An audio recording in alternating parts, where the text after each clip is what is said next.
All right, so we are on our last day. I've gone through these. We'll have a few more to go through.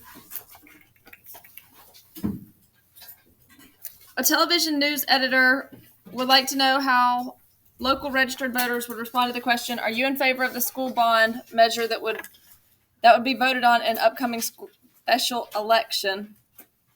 A television survey is conducted during a break in the evening news by listing two telephone numbers side by side on the screen, one for viewers to call if they approve of the bond measure and the other to call if they disapprove. The survey method could produce biased results for a number of reasons. So let's not answer the question first and just talk through the question. The question itself, are you in favor of the school bond measure that will be voted on in an upcoming special election? Is there anything bad about the question the way it's worded itself? Yes, no. No, I don't see anything wrong with that question. There's nothing leading you in one direction or impacting your decision in any way. So the sentence right after that, a television survey is conducted during a break in the evening news by listing two telephone numbers side by side on the screen, one to call if they approve, one to call if they disapprove. What are issues in that sentence? Like just in general, what are things that are bad about that?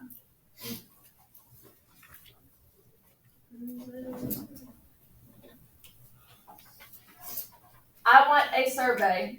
So who do I want in my survey? Maybe not realistically, but who do I want in my survey?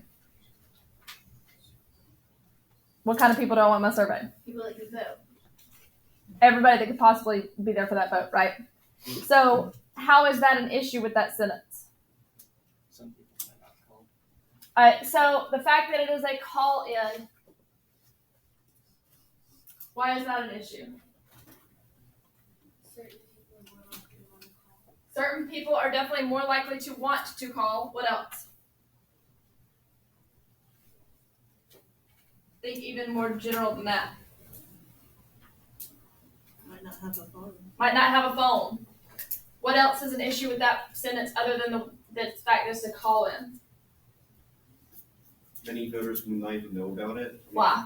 Because they're not watching the TV. So it is only during a break in the evening news. So people aren't watching, whether that's because they don't watch the news, whether that's because they don't have a TV, whether that's because they're doing something else, whether they're asleep. So are you going to get a different group watching the news than you are the group that's not watching the news? Yes. Yes. So is there bias for that reason? Yeah. Yes. The survey could produce bias. So let's kind of talk through a couple different things here. The fact that it is only during the news and you have to call in leaves out certain groups. What is the word for some groups don't have the chance to participate? Under something. Coverage. There it is. Thanks.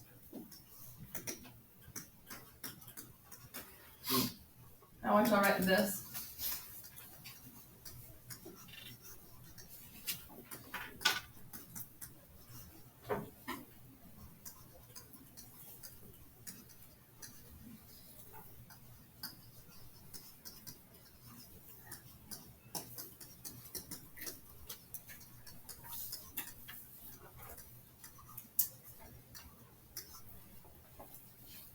So undercoverage is groups that are left out of the chance to be selected. No TV, no phone, they're not watching the news, any of that stuff. The second main issue here, which somebody brought up, is who's going to choose to call, which you mentioned. The people who care about it, whether it's left side, right side. So what is it where only the people with the strong opinions participate?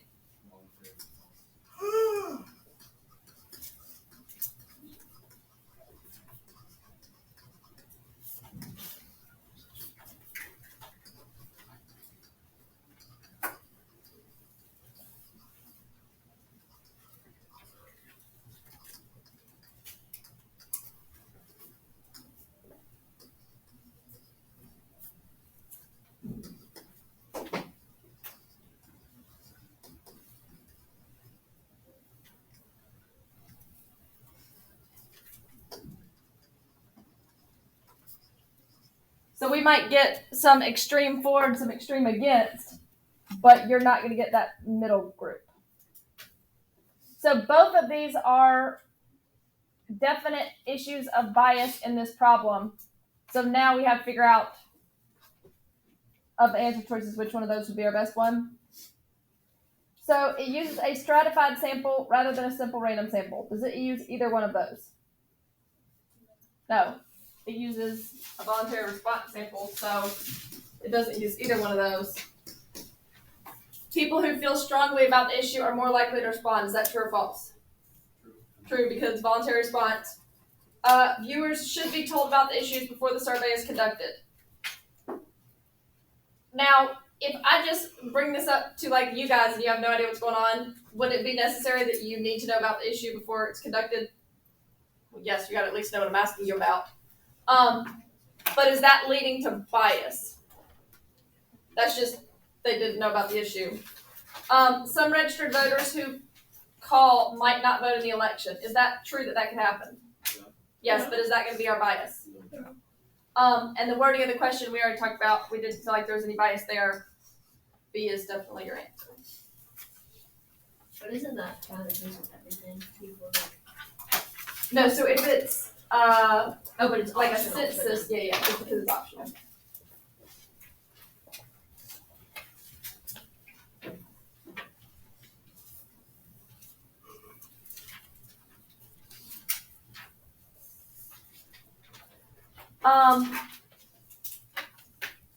I do want to go ahead and talk about another thing because it's one that people mix up a lot.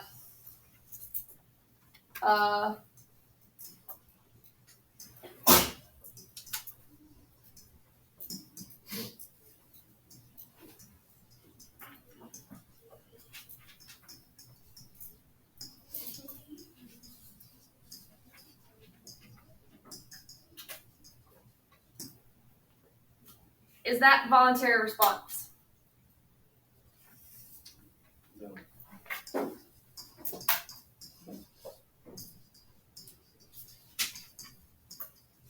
Why?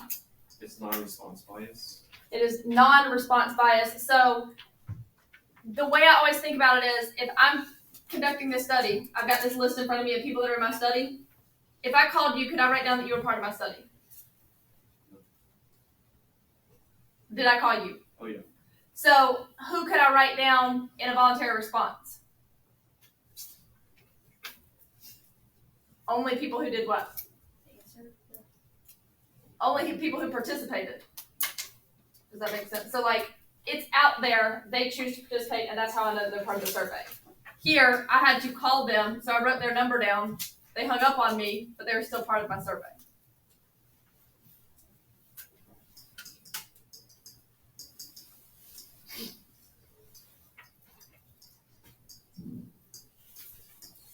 What happens if they called me and I never answered?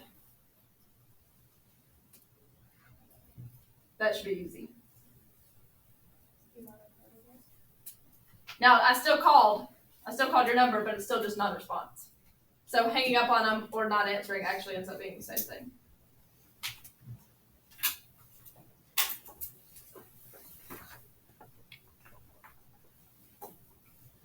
Does this bring up any other questions? I'm trying to think about three things. Wording. I think it covers most of the basic ones. Number 17.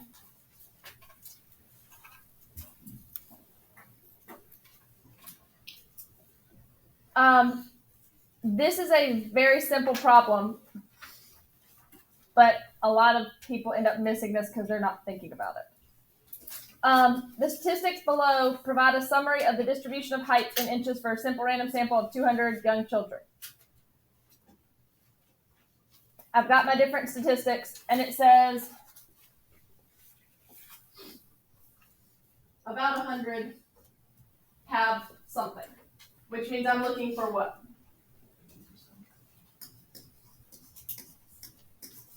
I'm looking for 50%. Just looking through my answer choice numbers really quick, 43 is what? 43 is my what? First quartile. 48 is my third quartile. 43 and 48 are quartiles. 40 is not something that's quartile. 52 is something that's not a quartile. 46 is what? So I'm basically going to split this now and say these things deal with quartiles and these don't, as far as the way I'm thinking about the problem. So, not drawn to scale, my minimum, my Q1, my median, my Q3, and my max, what are those called? Your 5. Which you would expect to see at some point on AP exam. So my 5-number summary is going to split my data into quartiles, which is 25% each. So my Q1 was 43, my median is 45, my Q3 is 48, and so right now I'm not looking at those yet. I'm just looking at quartile stuff. So what percent is less than 43? About. What percent is less than 48? 25.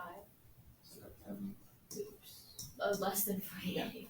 And what percent is between 43 and 48? 50. Alright, so definitely right now it looks like C, right? Now here, between 40 and 52, what do you think this is using? Most of you are going to jump to straight understanding what this is using. Your minute. Standard deviation stuff. So if I were trying to use standard deviation stuff, I'll be looking at it like this. What number goes here?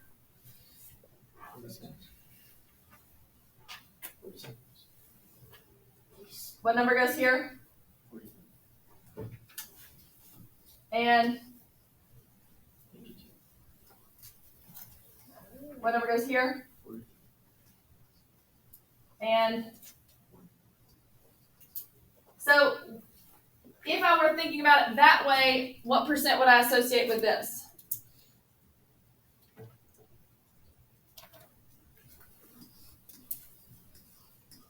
How many standard deviations did I go each way? Which is 95%.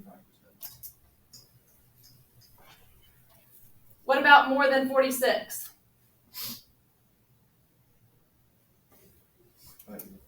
How much of the graph is that? So right now it looks like it could be C or E. But there is a major issue here that I did. Does anybody realize what I did that I should not have done? It doesn't say it's normal. It does nowhere in the problem does it say normal.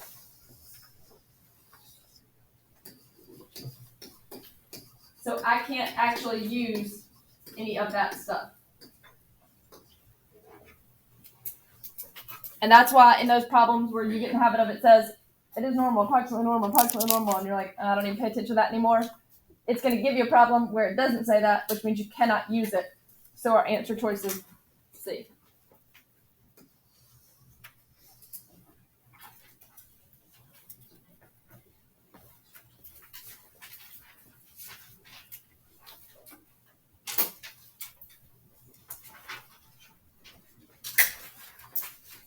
So that's why it is important that it has to tell us that it is normal, approximately normal.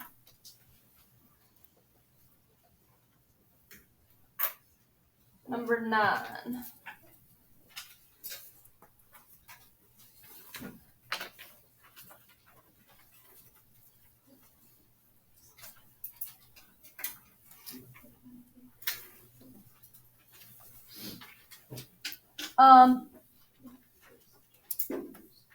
This is another one of those where you have to do a whole lot of work to do this. I want to go ahead and do a whole lot of work on this problem just because we're going to practice all of it. Looking through the problem really quick, it asks about median range, third quartile, mean, and interquartile range. So I'm going to go ahead and find my median and both of my quartiles. So The stem plot below shows the yearly earnings per share of stock for two different companies over a 16-year period. What is that telling me? That's my what? N. That's my N.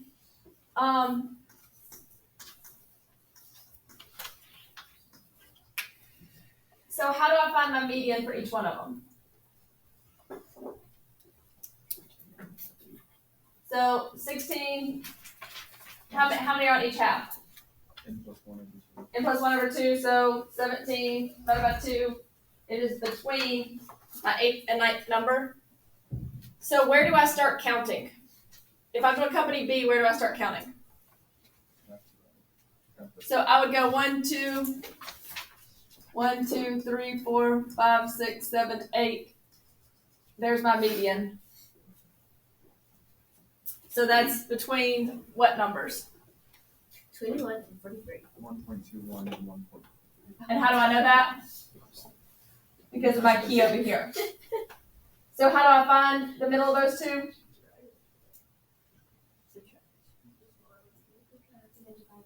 Add and divide by 2. So middle of that is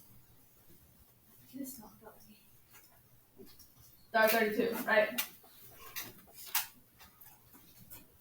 Now, how do I do it here? Where do I start counting to 8? So these numbers go this way. You've got to look at this graph to be able to tell. This is 1, 2, 3, 4, 5, 6, 7, 8. Well, that really didn't mess us up yet. That would make this between the 9th and 8th number. Just between $1.92 and $2, which leaves me with what? What's the middle of 92 and $2? And I'm going to go back and answer these questions in a second. I'm just going through the work of breaking it down. So to find my Q1, I now have 8 numbers in the first half. So I'm going to draw my line between my 4th and 5th number. So 1, 2, 3, 4. That's where my Q1 is going to be for company B, which is going to be how much?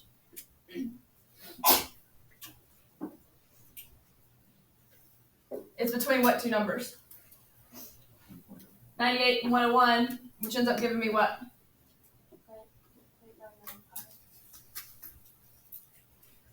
And then here, again, I've got to start on the inside and go 1, 2, 3, 4. So it's between these two numbers. So between 178 and 182 is going to give me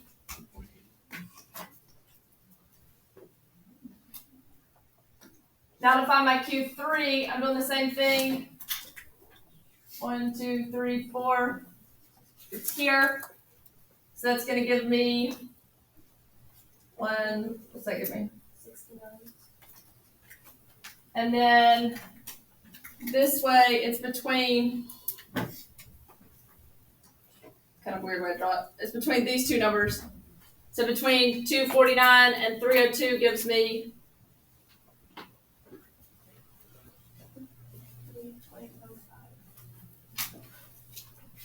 I think you typed in something opposite because it should be 249 and 302. Should be 1.5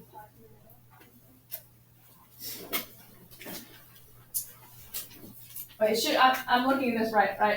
I'm doing between 249 and 302, I think so. which should give me what? To what? 475.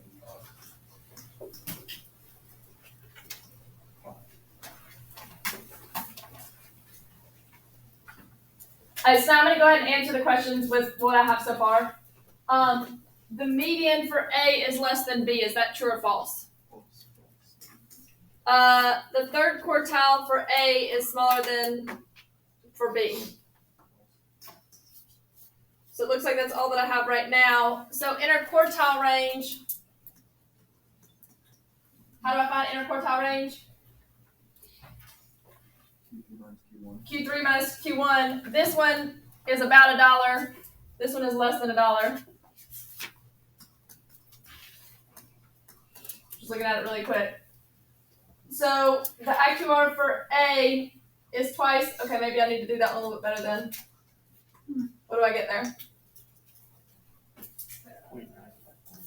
0.955 and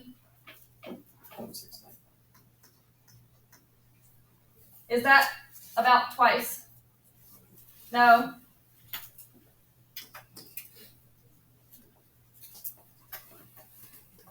Which one of those two left is easier to do, range or mean? Because how do I have to find mean? I have to add them all up and divide by how many there are. So my range for A would be 373 minus what?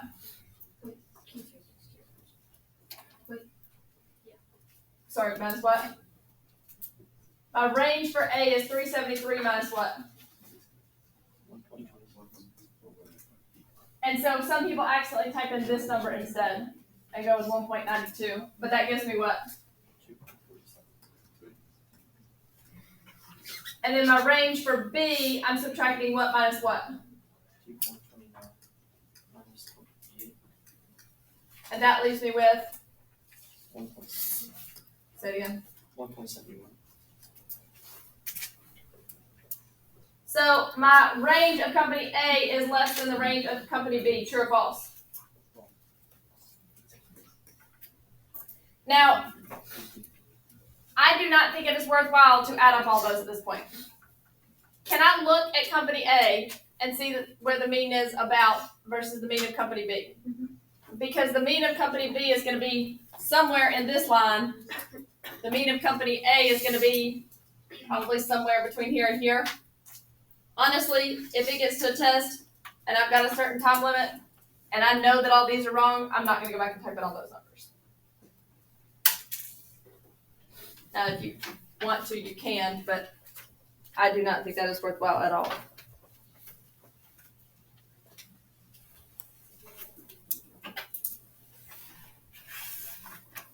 But just remembering how to go over a back-to-back stem plot where the numbers can be like backwards.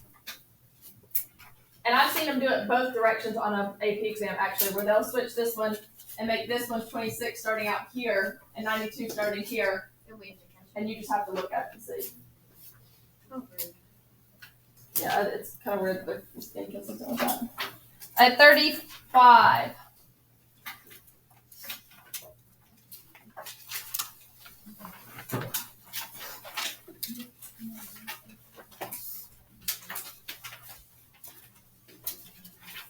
Without looking at the problem at all, without reading this problem at all, looking at the picture, what can you tell me about point C? It's what? Outline. What else about point C? You think it is or is not? Is it a terrible influential point?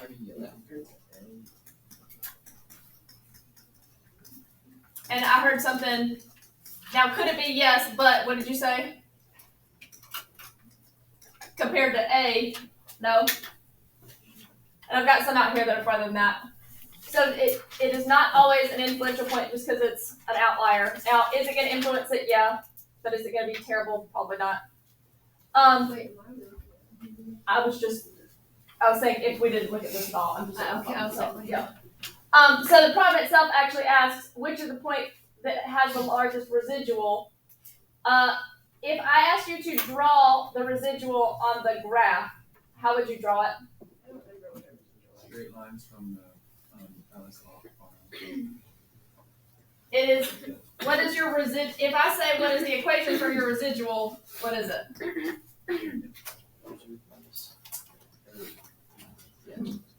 And where is the observed? What is the observed on the graph? The point, what is it predicted on the graph? The line. So it's just literally the distance between the point and the line. And so what is your answer here? And essentially this is asking the same question of which is the biggest influential point by asking which one has the largest residual. Is that the least squared for graph? Mm-hmm.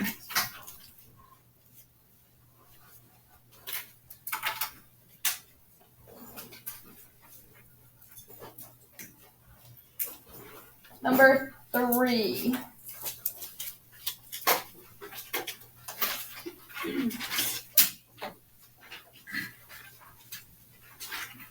A safety group claims that the mean speed of drivers on a highway exceeds the posted speed limit of 65 miles per hour. Before I even read anything else other than the very first sentence, in my head, I should be thinking what to write. What would I write based off of that very first sentence? That's leading me to my what and my what.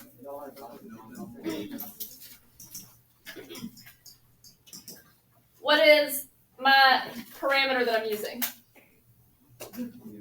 You, because it's me. What is always here? What's the number that this problem gives us? And then I just have to decide what goes here, which is what? And why? Exceeds. So you should immediately think to this after that first sentence, and then the question just asks you which one's correct. The null hypothesis, so these both say null. What do I know about the null always? It's always equal to, so those are wrong. Alternative,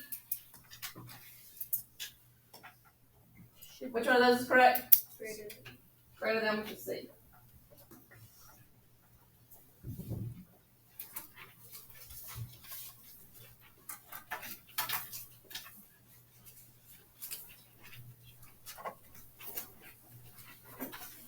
Number 2.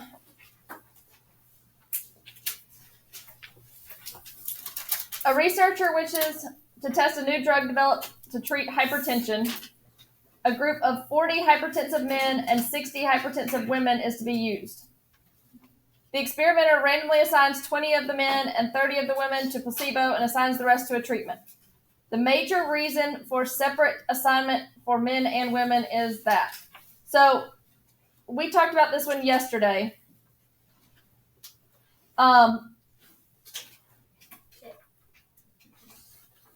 If I'm doing a design, I'm starting here always with my what? Like I'm going to do branches from here. What's always over here? My entire, it's, yes, sample / population. So I'm starting with how many? Very generally, I'm starting with how many what? Overall. That are all.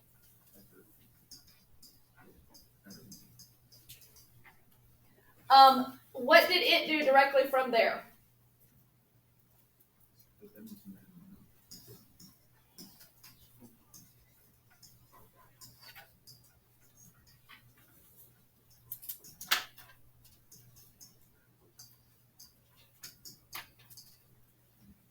Have I randomized anything yet? So if I start here and then split them first, this is called a what? We talked about this one yesterday. One word.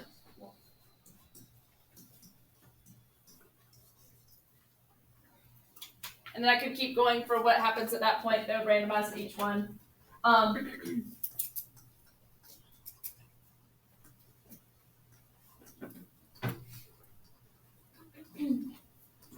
And then how many would I split each one of those into?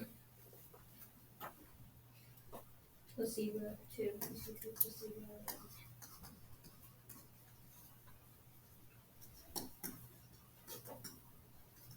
Which means there would be 20 here, 20 here,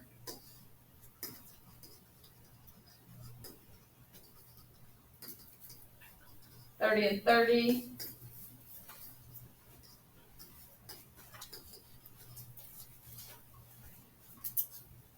And then I bring it back together to compare. But we talked about this, the whole idea of this problem. What is the reason that we block?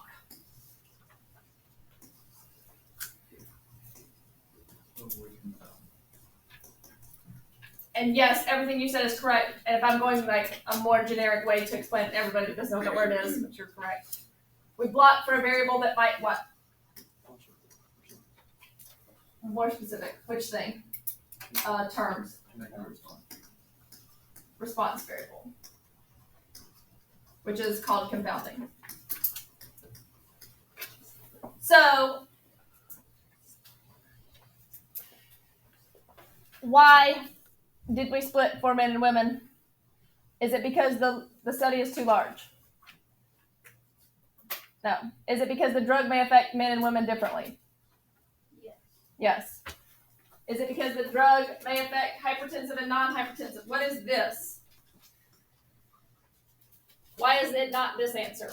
It's because they're all hypertensive. Well, they're all hypertensive. What about this one? It says nothing about them using using matched pairs. And must there be an equal number of subjects in the placebo and the treatment? Is this true that there must be equal number of each? No, but we actually did do it. This probably would have done it this way for this problem anyway.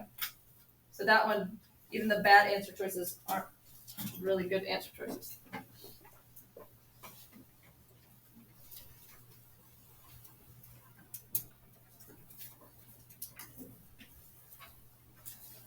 Number 8. Last one. A high school physics teacher was conducting an experiment with his class on the length of time it will take to roll a marble down a slope chute. The class ran repeated trials in order to determine the relationship between the length in centimeters and the slope of the slope chute and the time in seconds for the marble to roll down. A linear relationship was observed, and the correlation. As soon as I'm reading this, what should I write with that part right there? That is my what?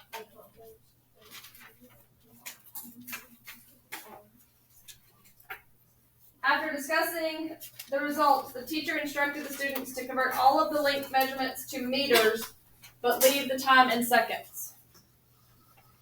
So we are converting all of the ones from, what were they originally? Centimeters. What does that do to R? Absolutely nothing.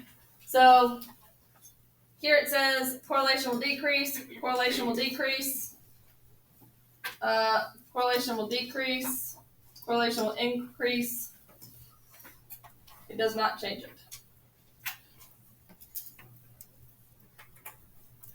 Correlation does not care about which one is X or Y, and correlation does not care about units.